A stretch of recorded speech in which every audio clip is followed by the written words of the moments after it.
quarter, it was 50-40. I told the kids after the game, and the message was that, I was proud of how hard they played, but I wasn't very proud of how bad we played. We made a lot of mistakes that I didn't think we should have made at this point in the season. Some things that we thought we had corrected, basic things like missed tackles, a couple alignment issues, and things like that, where they were able to make some big plays. But I was, super proud of our kids, how tough. And, we took 26 kids to play a roster of around 60 kids. And, we didn't come off the field with cramps. We had mostly two-way players. And I was just proud of how, like I said, how tough our kids were. And, we didn't have guys laying on the field in the fourth quarter. That was when we were playing probably our best football. So, that speaks to our kids' toughness, and they're just not giving up when, a lot of teams probably would have checked it in at that point. You had 44 plays, 18 first downs, 380 yards total, 266 rushing or receiving, and 156 rushing. Talk about the offense as they got going there in the fourth quarter. Yeah, we, kind of got into a rhythm, really hit some big plays. Jordan made some good reads. Receivers made some big-time catches. We had a lot of guys. I think we had 6 different guys catch passes. And of those 6, I think 4 of them were right around, 50 yards or better. And I think Thacker had around 70. Grayson was right at 100. So we spread it around really well. I think offense has been playing really well outside of the Conway Christian game after that. I feel like we're playing in a pretty good rhythm right now. Again, still got 4 turnovers we got to clean up. Not going to win football games turning it over 4 times. And, but I think, Jordan kind of got into a rhythm. We didn't go with Thurman just a whole lot due to his hamstring. He's nursing a hamstring injury. So kind of went with Jordan, and he allowed him to get into a rhythm and completed some passes. And then, I thought for a team that, playing against a team with, a different set of D linemen and bigger kids, I thought we ran the ball pretty well. You already talked about Jordan. He was 14 for 52 yards and a touchdown. He had 13 completions for 248 yards, 4 touchdowns, and 3 interceptions.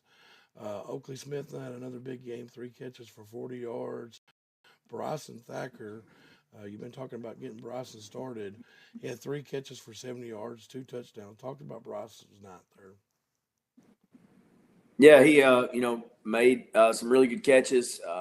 They messed up one time with their alignment, left him uncovered. Quarterback saw it. Instead of getting into his route, he kind of adjusted and went vertical, and then caught the ball and no one around him, so he took it for the score. And then on the very next drive, they fumbled on the kickoff return. We got it, and then come back out and ran a pretty good play, motioned Oakley back across, who had went too short several times, and corner came up and bit, and he adjusted his route and got open. Quarterback made a good throw. He went up and high pointed it, made a good catch. He's very capable of making plays like that, and it kind of takes some pressure off of Grayson and Oakley having a couple big games. It kind of makes it tough that they can't just key on one guy, and he's capable of making those plays. We got to keep getting him the ball. Another one that had a big game was Michael Mathorn. He had 3 catches for 51 yards. Talk about Mathorn there. Yep. Kind of moved into a more offense-only role. He played a little bit of defense, and he'll probably play a little bit more in the next week. But, just kind of really embracing that tight end position. He's a big kid, close to 190 pounds, and some pretty decent speed and really good, really, really soft hands. He had a couple of drops, which, is not super normal for him, but he did, when he did make some catches, was able to get some good yards after the catch, good physical yards, because he's not a juke guy. He's going to put his pads down and run over you. Rushing, you had Eli Hartman had 6 rushes for 62 yards, and Aiden Thomas had 6 for 31. Talk about Aiden there in that fourth quarter where he come in and kind of gave you a spark plug. Right, yeah, and fresh legs. He had rotated in a little bit on defense, and we had been kind of working him at slot receiver some at the beginning of the year, but we just kind of noticed on some interceptions. And then when he got an interception against Conway Christian, and throughout our scrimmage where we ran some jet sweep stuff with him. Very physical runner for, he puts his shoulder pad down. Really good acceleration, good speed. He's a 4.8 kid.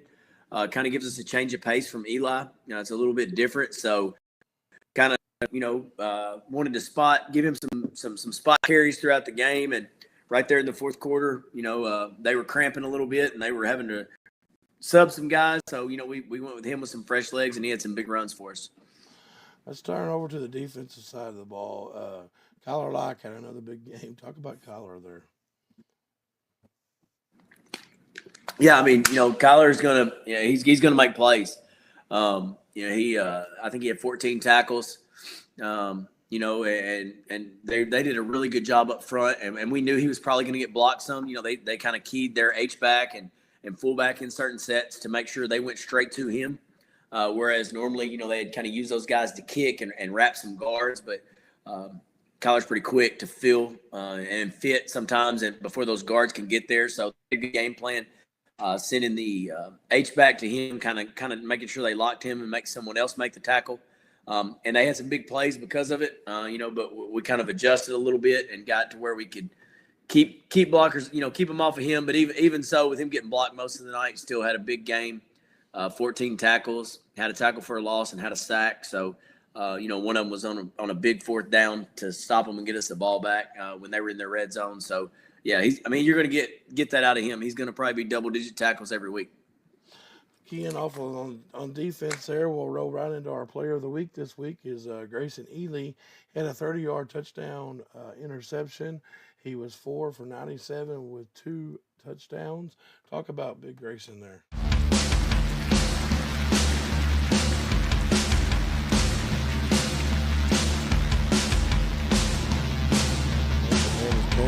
Williams going to throw. Picked off there by Ely. Ely now getting a look at going to the end zone. Breaks one tackle, going down the sideline. Touchdown, Bulldogs. Grayson Ely takes a snap, looking to throw. Got all the time in the world going to Ely. Touchdown, Bulldogs. Grayson Ely. Take the snap. Williams going to look to throw. Over the middle, picked off by the Bulldogs. Jordan Moore-Payne going deep. Going again to Grayson Ely again. Caught. Touchdown, Bulldogs. 42-yard touchdown strike to Grayson Ely.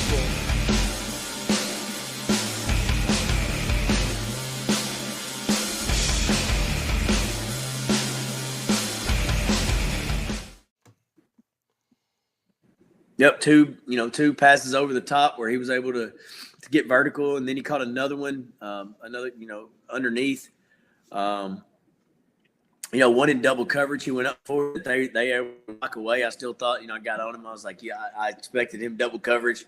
One guy behind him, one guy in front of him, and they're bumping him on the way up, and the referees, they let us be physical in the secondary the same way, both ways. I told him he's got to go make those catches, but yeah, he really got to showcase the speed. We knew they were going to throw that inside slant. They did it a lot off a little RPO read. They also did it with just a play action tag, and we keyed it throughout the week. Super, super smart player. He recognized it right away out of the formation and was able to jump the pass and pick it off and gave us our first score of the game when we were down 2 scores.